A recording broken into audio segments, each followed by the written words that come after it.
C'est à toi, Elie. Ok, mais bonsoir à tous. Euh, Guillaume m'a dit que c'est ma troisième fois, mais j'ai l'impression que c'est encore ma première. C'est toujours difficile de parler derrière un écran, de ne pas vous voir.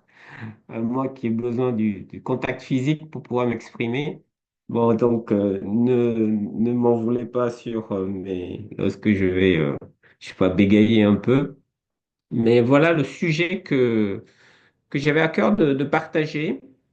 Croire en France aujourd'hui, j'ai eu beaucoup de mal à trouver un vrai titre, mais le sous-titre est vraiment ce que j'avais à cœur. Quel est l'arrière-plan religieux de nos concitoyens? Je veux le préciser de suite, je ne suis pas un spécialiste. Alors, pourquoi ça passe? Voilà, je ne suis pas un spécialiste du sujet, pas un spécialiste du sujet des religions. Je m'y suis intéressé parce que, en voulant partager l'évangile, j'ai été confronté à des situations auxquelles je ne m'attendais pas du tout. Et donc, ça m'a intéressé de creuser un petit peu, essayer de comprendre euh, l'arrière-plan, en tout cas, quelles sont les croyances, qu'est-ce qui est le plus diffusé, euh, voilà, parmi nos concitoyens. Bon, il y a plein de religions, mais je ne vais pas parler de musulmans, de juifs et tout ça. Je vais essayer de partager des remarques générales. Donc, je me suis appuyé quand même sur quelques livres que je présente ici. Je vais commencer d'abord par un texte. Ça ne va pas être une étude biblique, il n'y a pas beaucoup de textes bibliques, mais ce texte qu'on connaît bien, qui je pense, euh, voilà, résume bien un peu la démarche que j'avais devant moi. Donc c'est Paul qui est à Athènes. Il sentait au-dedans de lui son esprit s'irriter à la vue de cette ville pleine d'idoles. Il s'entretenait donc dans la synagogue avec les Juifs et les hommes craignant Dieu, ça c'est une chose, mais aussi sur la place publique chaque jour avec ceux qu'il rencontrait. Quelques philosophes, épicuriens et stoïciens se mirent à parler avec lui. Donc il y a un échange avec des gens donc, issus d'un autre monde, je dirais, que le monde juif. Et les uns disaient, que veux-tu dire? Que veut dire ce discoureur? D'autres, l'entendant annoncer Jésus et la résurrection, disaient, il semble qu'il annonce des divinités étrangères. Alors, ils le prirent et le menèrent à l'aéropage, puis s'ensuit pas mal de choses que j'ai enlevées. Et voici ce que j'ai en tête. Paul, debout au milieu de l'aéropage, dit, Homme athénien, je vous trouve à tous égards extrêmement religieux, car en parcourant votre ville et en considérant les objets de votre dévotion, j'ai même découvert un autel à cette inscription à un Dieu inconnu.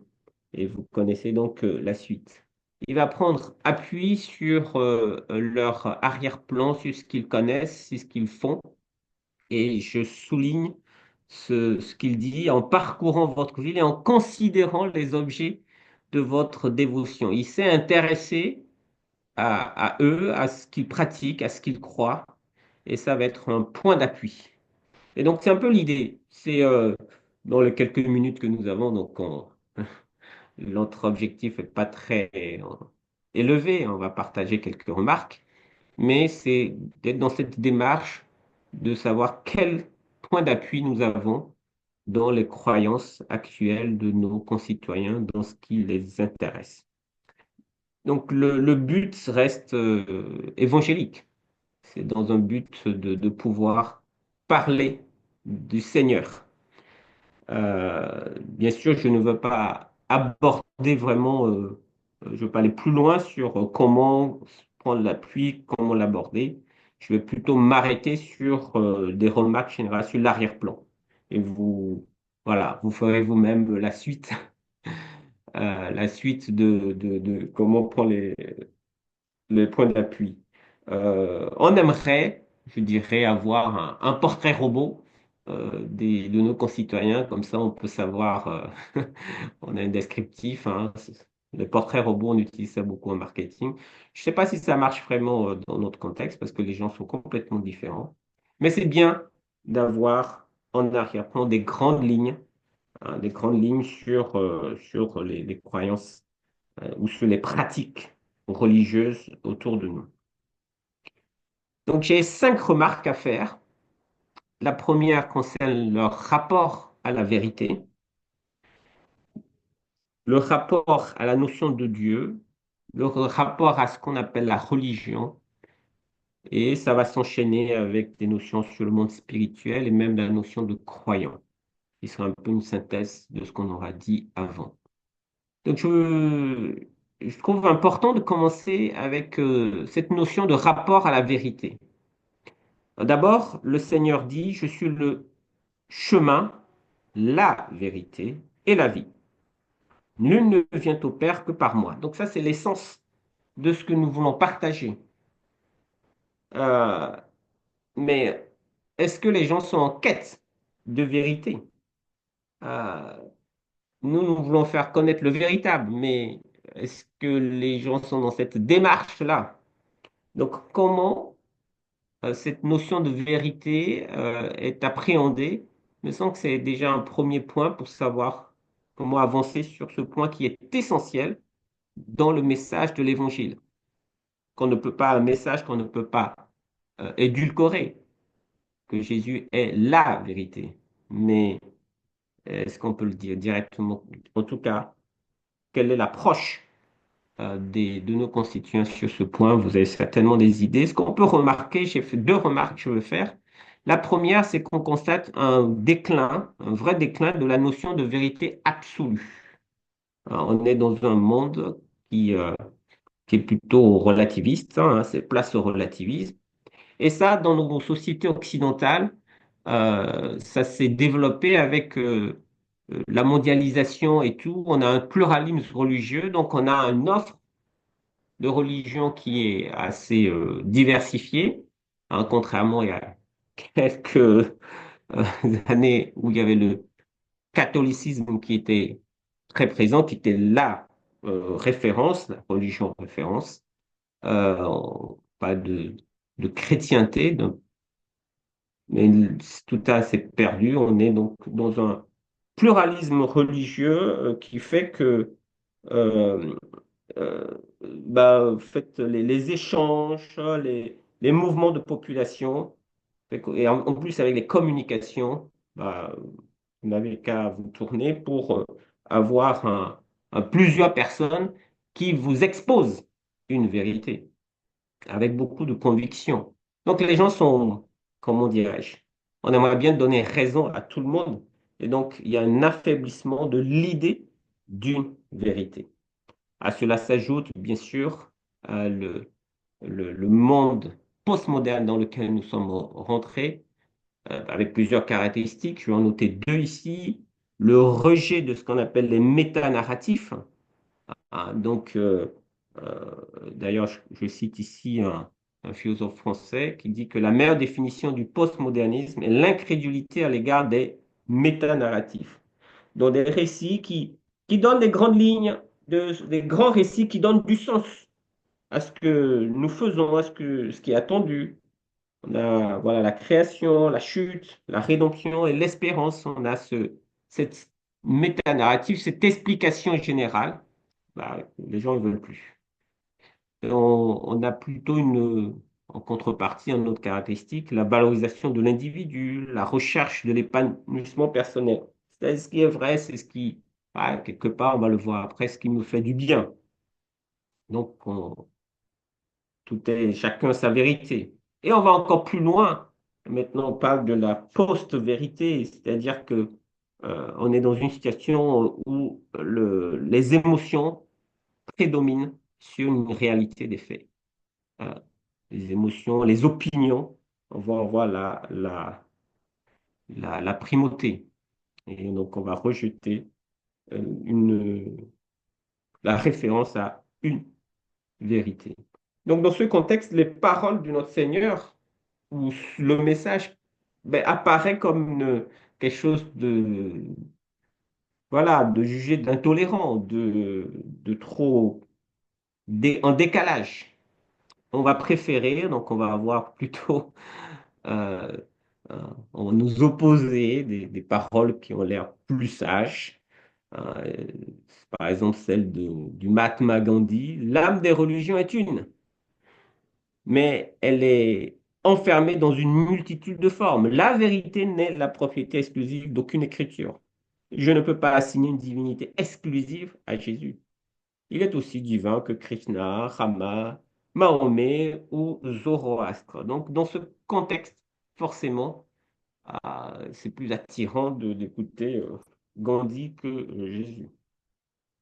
Deuxième remarque, donc un vrai déclin, c'est qu'il existe plusieurs concepts de vérité, plusieurs approches. Là, on en a cinq. On va le parcourir rapidement et on va voir comment nos concitoyens fonctionnent plutôt maintenant. On a d'abord une conception classique de la vérité, une vérité de correspondance, c'est-à-dire est vrai ce qui est conforme à la réalité. Une affirmation est vraie quand elle exprime les choses telles qu'elles sont. Donc je cherche la vérité, je cherche à vérifier, disons, à voir qu'elle exprime ce que je peux constater. Une autre conception est pragmatiste. Est vrai ce qui est utile, ce qui me permet de m'orienter. Une conception cohérentiste de la vérité. Est vrai ce qui est cohérent. Et ça, c'est très important, c'est l'harmonie des idées donne un signe de vérité. Il y a aussi la vérité une conception, une approche qui veut vérifier les choses. Je ne vais pas noter ici. Donc, quelque chose qui est un peu rationnel. Faut que ça soit vérifiable, rationaliste. Je l'appelle ici. Est vrai ce qui se laisse vérifier, ce qui laisse prouver. Et la dernière conception, conception émotiviste de la vérité. Ce qui est vrai, c'est ce que je ressens. Et cette dernière va bien avec ce qu'on a déjà dit. Ça ne veut pas dire que les autres sont à exclure, mais il y a une prédominance, une grande importance à cette approche de la vérité. Et vous n'avez qu'à regarder les témoignages de gens qui se sont convertis. C'est impressionnant. Je me suis abonné à une chaîne YouTube où il y a des témoignages. Euh, la plupart des gens vont décrire une sensation de quelque chose qui les prend. Ils sentent l'amour de Christ qui n'ont jamais reçu une telle sensation dans leur vie. Et c'est à prendre, on les croit. Mais en même temps, c'est tellement présent et je rencontre des personnes qui sont déboussolées parce qu'ils ressentent rien. Eux, ils n'ont rien ressenti. Donc finalement, ils se posent des questions. Dieu est-il vraiment là? Donc comme s'il faut ressentir pour toucher quelque chose qui est vrai. Euh,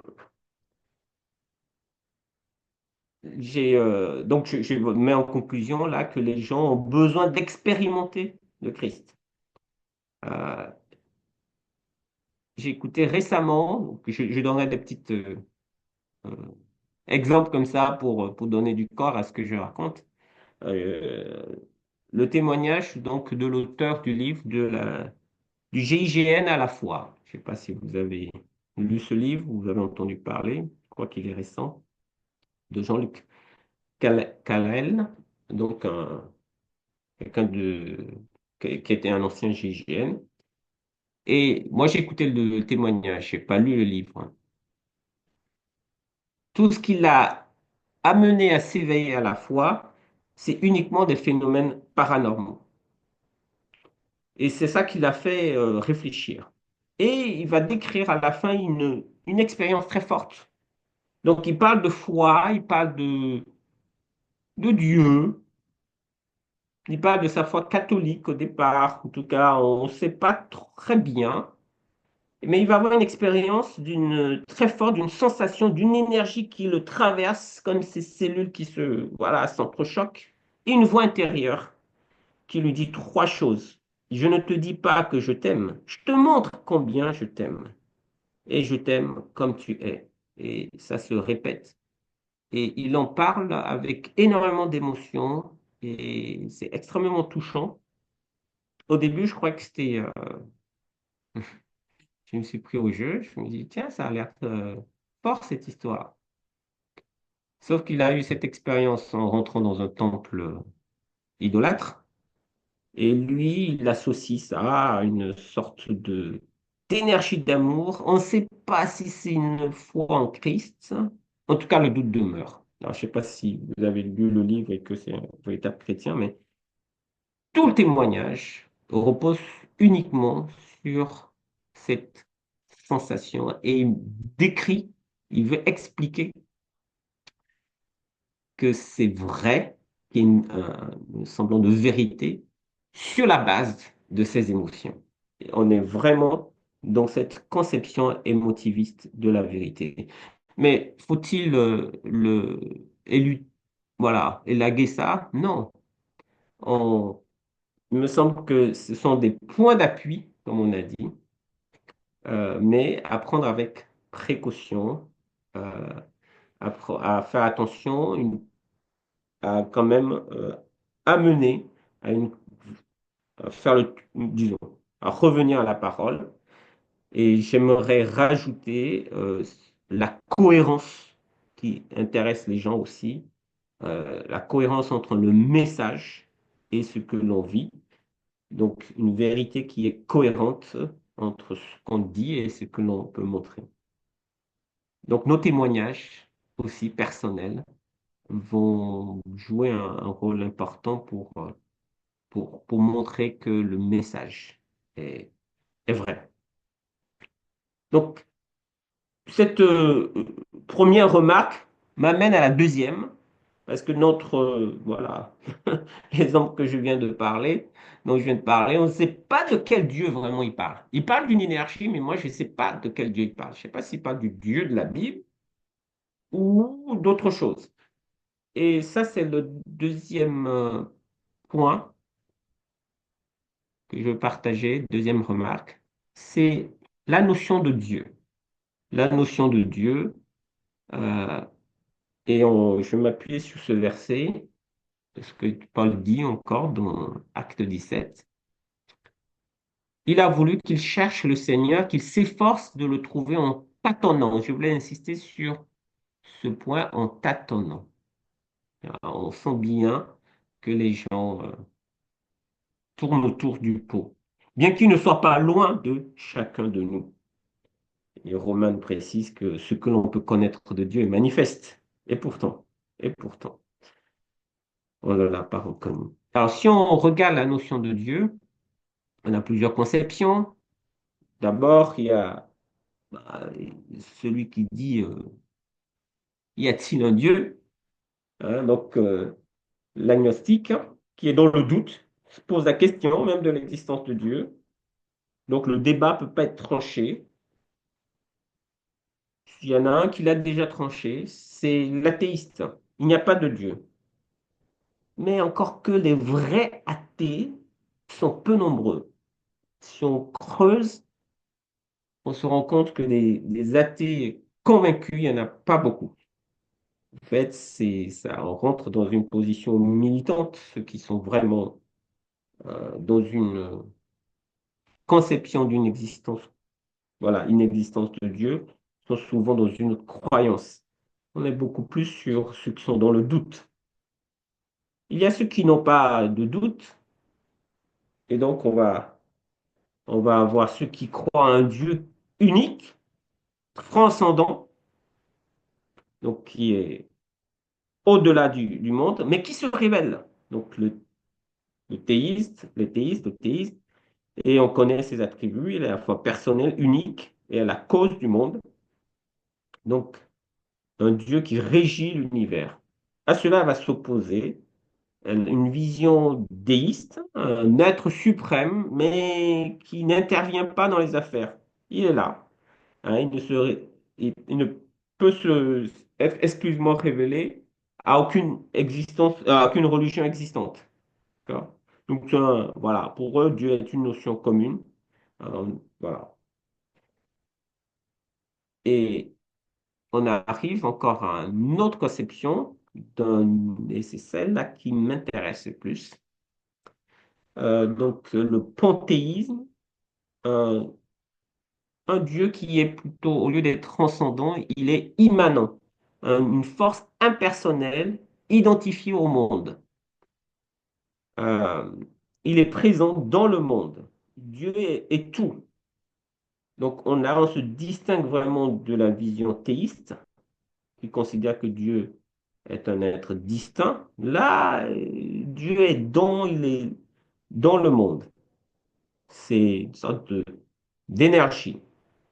La matière et l'esprit sont indissociables. Alors, j'ai rajouté le monisme, et c'est cette expression qui va donner l'idée d'unicité entre la substance qui compose l'univers. Tu vois, en tout, il y a une sorte d'unicité fondamentale du cosmos et de l'univers. Ce qui va s'opposer à une autre vision, qu'il existe plusieurs dieux. Donc, on a ceux qui sont dualistes, entre, tu vois, une séparation entre le bien et le mal, qui a donné le yin et le yang. Donc, ça, c'est un dualisme complémentaire. Et les polythéistes, ceux qui voient, bon, ça, on connaît bien, on est habitué à le polythéisme. Euh, on a donc là plusieurs conceptions qui s'affrontent, qui vont donner des systèmes religieux différents. Et des fois, dans la discussion, on se demande de quel Dieu parle notre interlocuteur. J'avais un élève très intéressé qui avait des soucis dans sa vie. Bon, on a discuté, il m'a dit, mais j'ai lu tout sur les religions, je connais bien, j'ai compris qu'il n'y a que deux directions possibles, le mal ou le bien. Et pour l'instant, on a choisi le mal. Il était dans une vision dualiste. Euh, j'ai rencontré une personne qui est venue à l'église et lui, non, c'est une famille, et lui, il est catholique, elle est protestante très pratiquante. C'était la première fois, ils sont venus avec leur fils. Et on ne connaît pas, donc je leur ai expliqué que la première fois, bah, essayez de savoir où vous mettez le prix, donc on ne vous partagera pas la scène.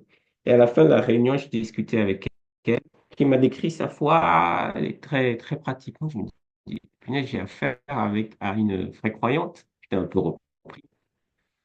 Elle était un peu déçue de ne pas avoir participé à la scène, mais je lui ai expliqué, bon, on les a invités à rester manger et ils sont à table, on commence à discuter.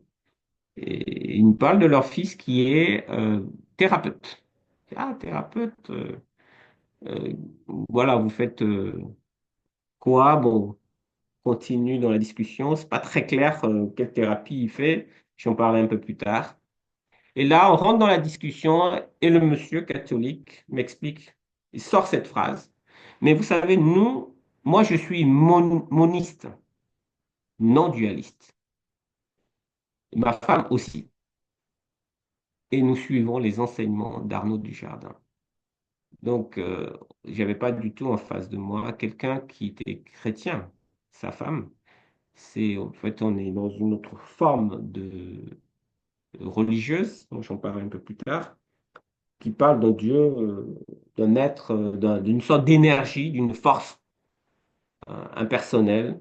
Euh, et donc, on n'est pas du tout sur notre Dieu personnel, hein, de la Bible. Toutes ces différentes conceptions donnent des systèmes religieux différents, je ne vais pas en parler, avec des approches, des conceptions d'hommes et des problèmes liés à l'homme qui sont complètement différents. Mais je ne veux pas. En tout cas, voilà, on a donc des systèmes religieux qui vont sortir de tout ça. Et ça m'amène un peu à ma troisième remarque, c'est quelle est l'approche, hein, le rapport à la religion de nos concitoyens. bien sûr un rapport à Dieu, mais dans quelle pratique religieuse ils s'inscrivent.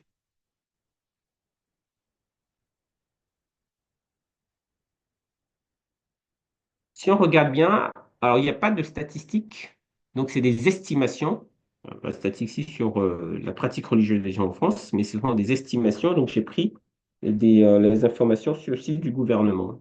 Ça date un petit peu, mais dans tous les cas, on est tous d'accord que bah, la France, voilà, nous, les Français sont les moins religieux au monde, troisième ou quatrième pays qui compte la plus forte proportion de non-croyants, hein, après la Chine et le Japon. On a un bon classement. Donc, c'est la progression aussi qui est forte. Donc, on a ici donc ça date un petit peu, hein, quel est le rapport à la religion? Ça date, les résultats ici s'appuient sur une estimation, je crois, qui a été effectuée en 2009. On le trouve donc sur le site de info.gouv. Euh, mais 37% seulement se déclarent croyants. 37%, c'est pas beaucoup. Si l'on compare dans les années 70, hein, je crois qu'il y avait plus de 85% des Français qui disaient qu'ils étaient catholiques. Donc, il n'y en a que 37% aujourd'hui. Donc, la proportion des non-croyants, si on additionne les 31% de non-croyants athées et les 15% euh, d'agnostic, hein, on commence à plus les indifférents, on est pratiquement à 56%. On est à 56%. Donc, voilà, de gens qui ne se déclarent pas, se déclarent bah, pas croyants, qui ne croient en rien.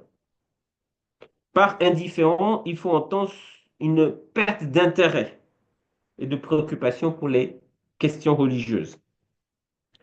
Encore que à l'intérieur, on peut avoir des réalités un peu différentes. Mais globalement, on a donc une forte proportion de personnes pour qui la croyance, ça ne les intéresse pas, en tout cas, qui se déclarent non-croyants. Pourquoi? On a bah, les raisons hein, qu'on connaît. Je ne parle pas de la déchristianisation, parce que ce ne serait pas juste. On va plutôt parler de la décatholisation de la France. Euh, donc, c'était un peu la culture, la civilisation euh, chrétienne. Et donc, on est dans la fin de cette civilisation, hein.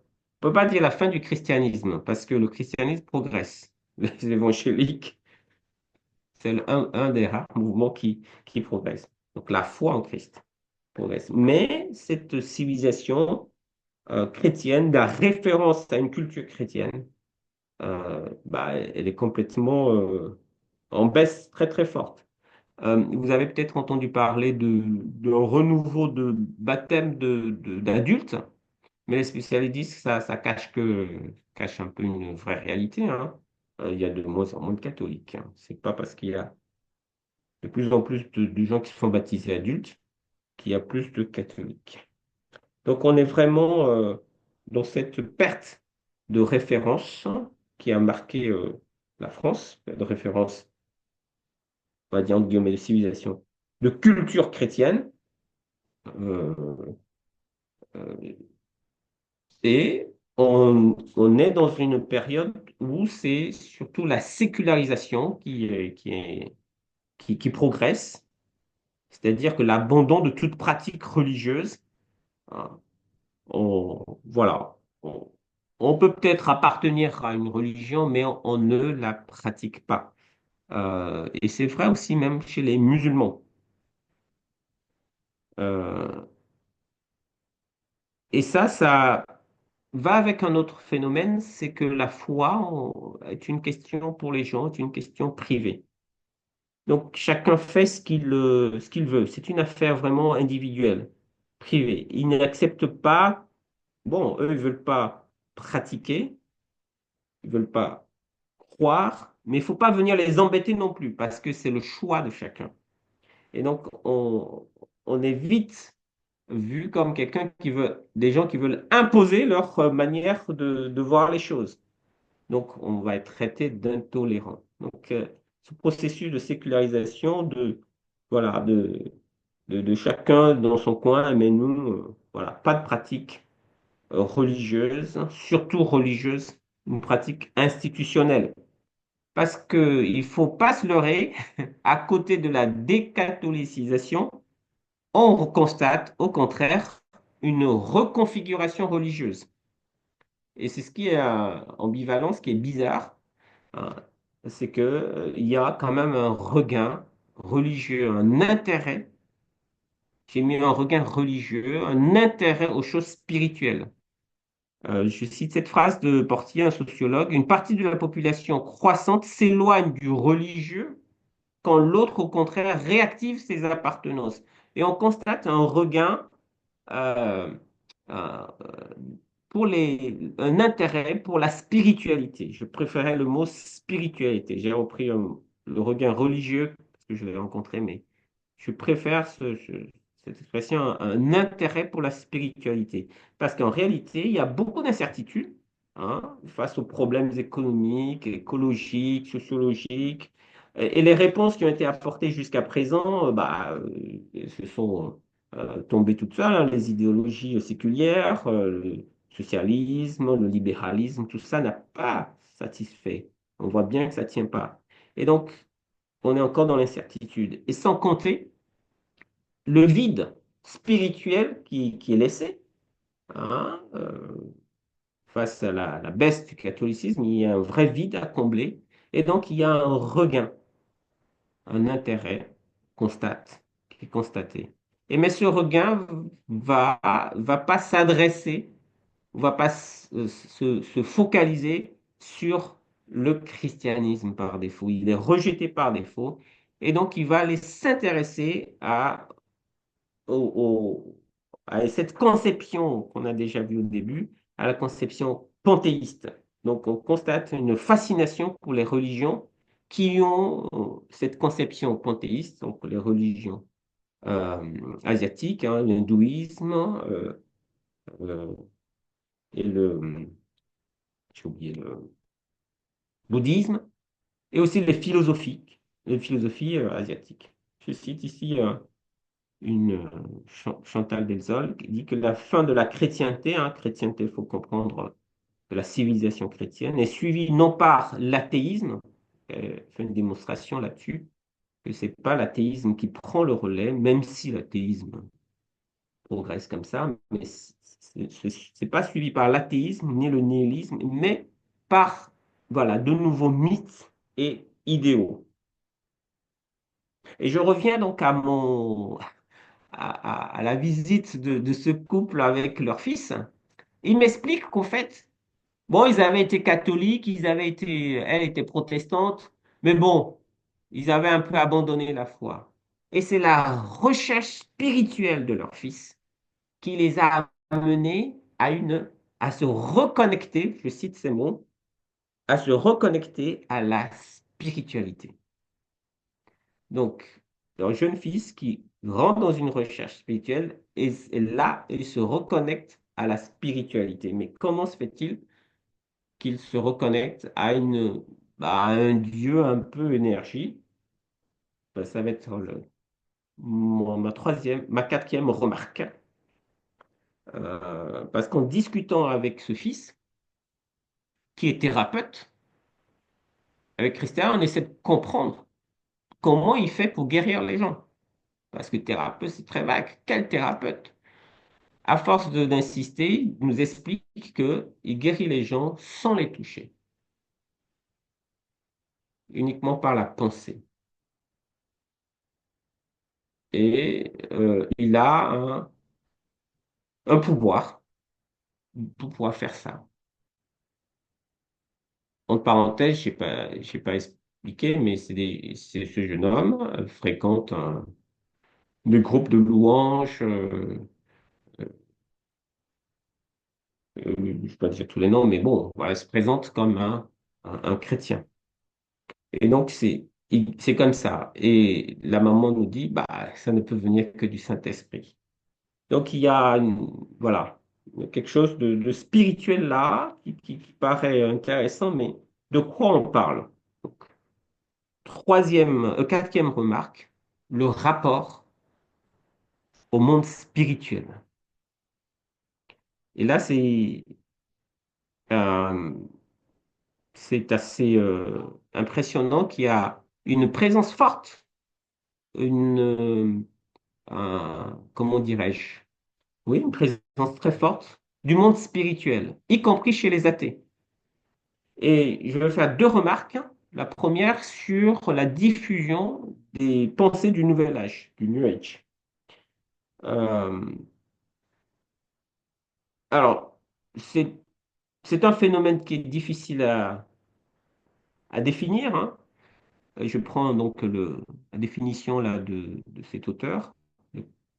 C'est une nébuleuse qui contient de l'occultisme, de l'ésotérisme, de la pensée mystique et magique au sujet des secrets de la vie, et un brin de christianisme, pensez à mes amis, le tout mêlé à des pensées venant de l'astrophysique, ainsi de suite. C'est on va dire, un supermarché de spiritualité, d'enseignement et de pratique. Mais il ne faut pas oublier que les origines du New Age vont en prendre des choses dans le bouddhisme, dans l'hindouisme, mais aussi dans les sciences occultes, dans le spiritisme, dans la guérison par le pouvoir de la pensée, hein. Tenez, on retrouve des ingrédients de ce que avait ce jeune homme. Et on a quelques croyances bien spécifiques. Je ne vais pas rentrer dans tout le... J'avais regardé un peu plus, mais je ne vais pas faire toute une présentation là du New Age, mais quelques croyances spécifiques, hein. On retombe sur mon panthéisme. Le problème de l'homme, c'est son ignorance de sa nature divine, hein. On est donc dans une conception moniste de Dieu, et l'homme ignore qu'il a euh, intrinsèquement, il fait partie du divin. Il faut qu'il retrouve ce divin qui est en lui, hein, ce divin qui est la conscience universelle ou une énergie cosmique, hein. Donc c'est le concept du Dieu énergie qui revient très souvent dans des descriptions de l'expérience de gens. La réalité, oh, il y a plusieurs mots, c'est la réalité ultime, la substance existentielle inhérente à toute chose, mais vous avez l'énergie psychique, la conscience, la couleur, l'esprit, la lumière, les vibrations, les énergies véritables. Mais si je dis, ah, on peut rencontrer le chi, là, on voit tout de suite l'origine, ainsi de suite, hein. Tout ça décrivent un Dieu énergie. Il y a toujours ce pouvoir de la pensée, la guérison par la pensée, et aussi la présence de guides spirituels, qui ont d'autres noms, hein, les, les maîtres ascensionnés, que j'ai noté quelque part, voilà, qui sont des guides spirituels à qui on peut parler, hein, voilà, de manière intérieure. J'ai noté ici la phrase d'une actrice, une ancienne actrice. Lorsque je rentre en moi, je recherche la communication et le conseil, et en général, j'ai un échange amical avec quelqu'un ou quelque chose que je perçois comme plus avancé que moi. OK. Donc voilà, ça c'est très présent. Pourquoi? Parce que c'est une offre spirituelle qui correspond à la demande, hein, la demande occidentale, parce que dans ce mouvement, c'est pas un mouvement institutionnalisé. On ne pratique pas euh, le New Age comme on pratiquerait une autre religion. On ne va pas au culte le dimanche. Donc on peut rester, si on est catholique, on peut rester catholique et vivre les enseignements qu'on a ici. Donc les portes d'entrée sont partout, en fait. Il suffit de se tourner pour en trouver une.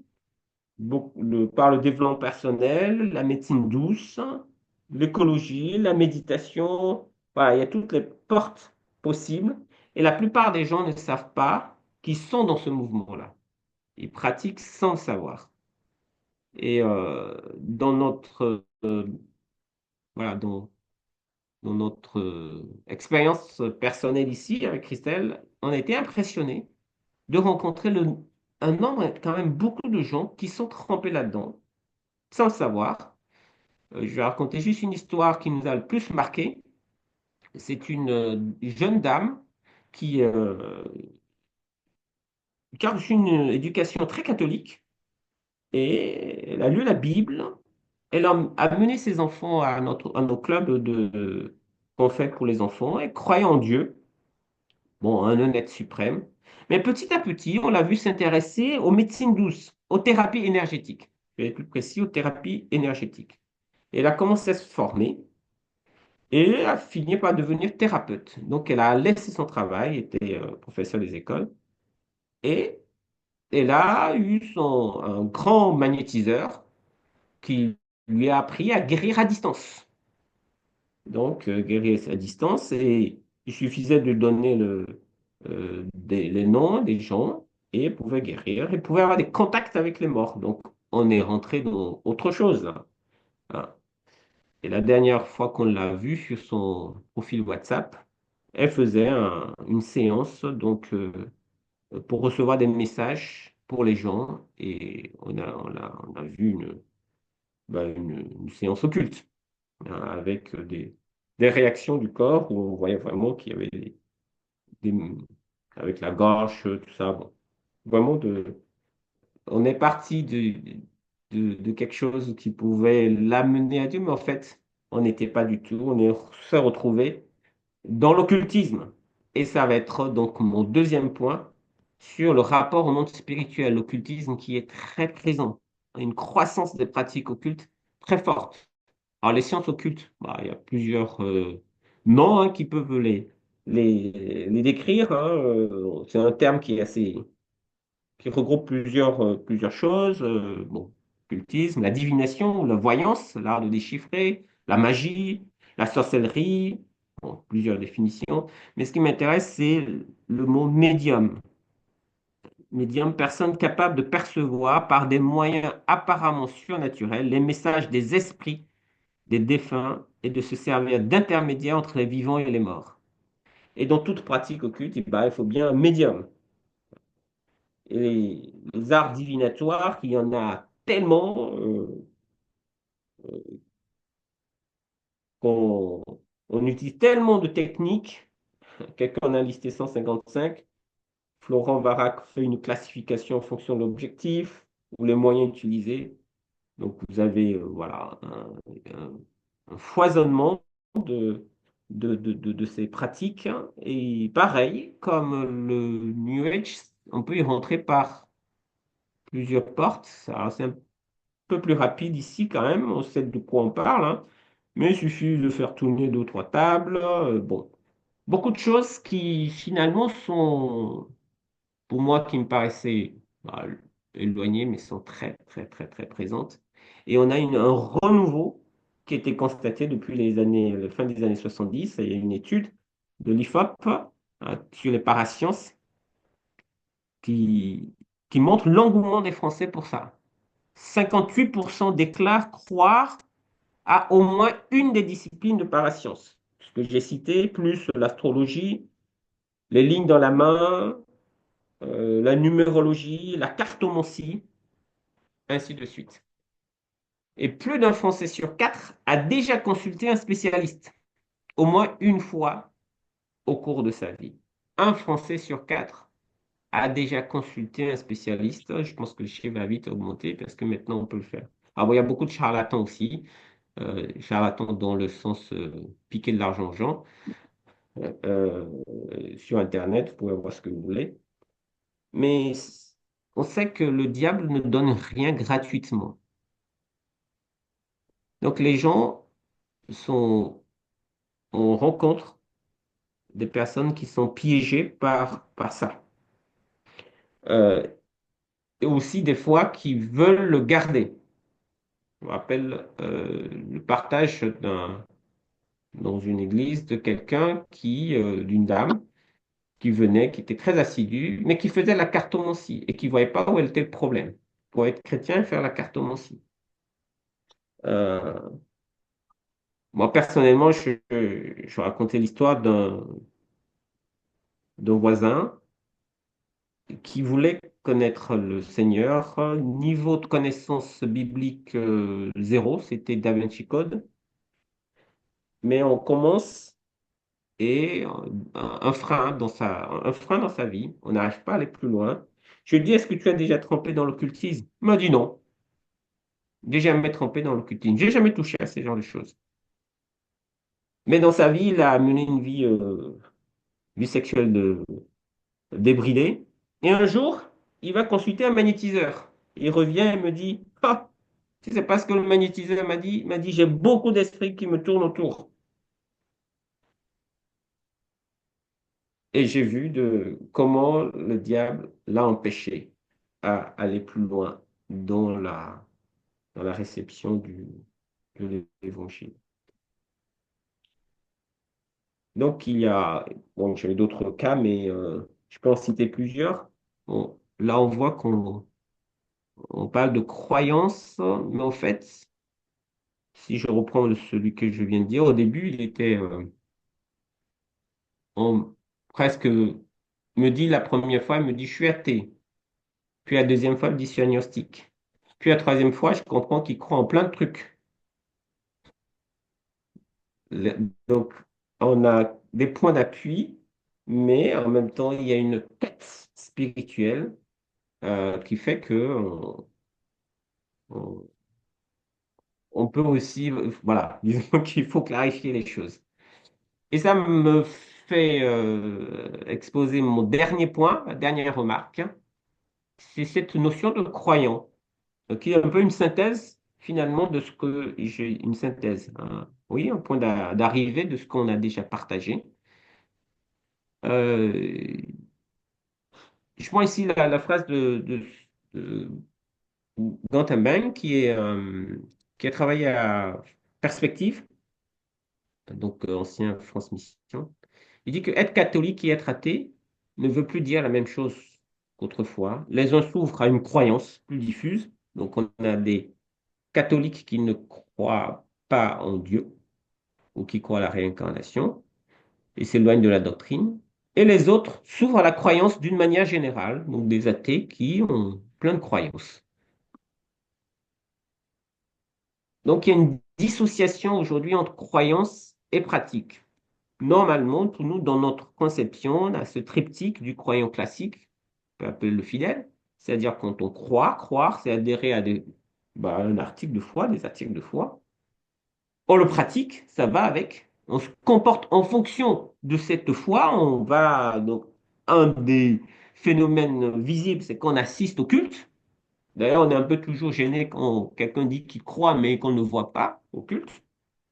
Et ça se traduit donc par une appartenance, hein, appartenir à une communauté religieuse. Donc le croyant, finalement, il vit ces trois aspects.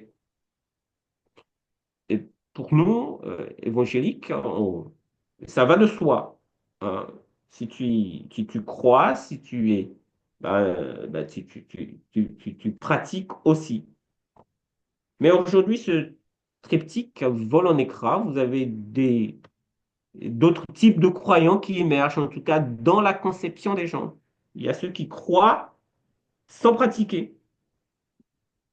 Et donc, vous avez par exemple 20% de ceux qui se disent catholiques ne croient pas en Dieu, paraît-il, et qui croient par exemple à la réincarnation. Et il y en a plein, bien évidemment, qui croient aller, sans vivre selon les actes de foi auxquels ils croient. Mais ce qui est surprenant, c'est lorsque on pratique sans appartenir. Et ça m'a beaucoup surpris. Et là, on a un pasteur anglican qui rapporte le comportement de personnes qui sont dans le secteur de son église, hein. Donc, c'est des gens qui ne fréquentent pas l'église, mais il a vu qu'ils vivent comme des chrétiens.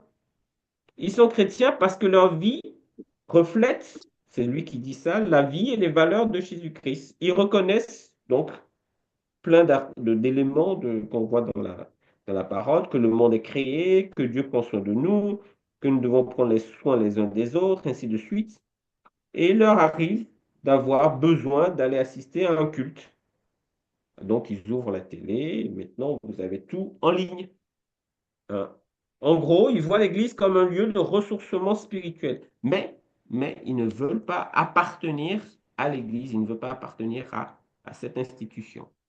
C'est comme, c'est dans ce cas que en organisant un goûter euh, dans le quartier pour nous faire connaître, voilà, on a fait des chants, on a invité les voisins et tout ça. Et une voisine me demande, mais vous êtes quel type de chrétien? Je commence à expliquer. Il y en a une autre à côté que je vais appeler Justine. Et donc, la première, au cours de mon explication, on commence à m'expliquer aussi qu'elle est catholique, qu'elle croit à Marie. Elle commence à me parler de Marie, de l'Église catholique. Et ma Justine intervient presque, pas en s'énervant, mais presque, et reprend la première, lui dit, c'est n'importe quoi ces histoires de Marie, ce n'est pas écrit dans la Bible, et elle lui fait tout un discours évangélique. Et je dis, ah ben, je ne savais pas que j'avais une voisine qui allait dans une église évangélique juste à côté de chez moi. Donc, je lui dis, alors tu vas dans quelle église? Il dit, mais non, je ne vais pas à l'église, moi. J'étais très surpris. Donc, on peut, voilà encore un point d'appui. Et à ceux qui veulent appartenir sans croire. Hein. Ils veulent appartenir, qui sont attachés à la communauté, mais ils ne croient pas, ils n'adhèrent pas aux articles de foi. Donc ça, c'est première remarque sur la notion de croyant. Et une deuxième remarque qui fait une synthèse d'un point d'arrivée de ce qu'on a déjà dit. Il y a ce phénomène de pick and collect, c'est-à-dire d'une croyance on s'est fabriquée. Et c'est ainsi que, on peut avoir des personnes qui vont suivre des séances bouddhiques et qui, quelques temps après, vont se retrouver dans une messe ou, et véridique, des personnes qui font des formations ou des choses énergétiques et qui en même temps se disent chrétiens. Alors j'espère que j'ai répondu à ma promesse du début, quel est l'arrière-plan religieux de nos concitoyens. Il me semble qu'on peut retenir, en tout cas, un point d'appui, qui est cette quête religieuse, mais on ne peut pas s'appuyer sur une notion, une connaissance de la parole de la Bible comme référence. Donc moi, personnellement, je retiens cette quête spirituelle, les incertitudes face à l'avenir. Et en revanche, on a plusieurs barrières à passer qui sont pour lesquelles voilà, il faut qu'on arrive à formuler des réponses claires et adaptées comme euh, Paul l'a fait dans Acte 17. Mais on doit répondre à cette question, pourquoi le Dieu de la Bible? Hein? Pourquoi un Dieu personnel? Un Dieu personnel, personnel, je veux dire le Dieu trinitaire. Euh, Attention au danger du Dieu qui vient juste pour résoudre les problèmes. Pourquoi la Bible? Pourquoi cette référence? Euh, Pourquoi Jésus? C'est une question classique, mais sur laquelle il faut prendre le temps de passer. Euh, et je pense qu'il y a vraiment un intérêt, une importance au témoignage personnel. On a dit que voilà, il y a cette approche où les gens ont besoin de toucher du doigt, de, de, de voir la cohérence entre, en tout cas, de voir une réalité vivante. Et pourquoi l'Église? Hein? Pourquoi l'Église? Et dimanche dernier, pas plus tard que dimanche dernier, j'ai eu un échange avec quelqu'un qui est venu et qui a été choqué par l'Église catholique et qui essaie de vivre, en fait, un peu des enseignements quand même de valeurs chrétiennes, mais ne voit pas l'intérêt d'aller plus loin et de, voilà, de venir dans une communauté et d'apprendre à connaître Dieu. Je vous laisse sur votre cœur encore ce message qui est important. Je suis le chemin, la vérité, la vie. Nul ne vient au Père que par moi. Donc, que le message ne soit pas édulcoré. Seigneur, c'est le seul chemin, et c'est lui seul qui est la vérité. Et en même temps, Dieu veut que tous les hommes soient sauvés et il y a des points d'appui qui parviennent à la connaissance de la vérité. Je vous remercie beaucoup. J'espère que ça vous a intéressé.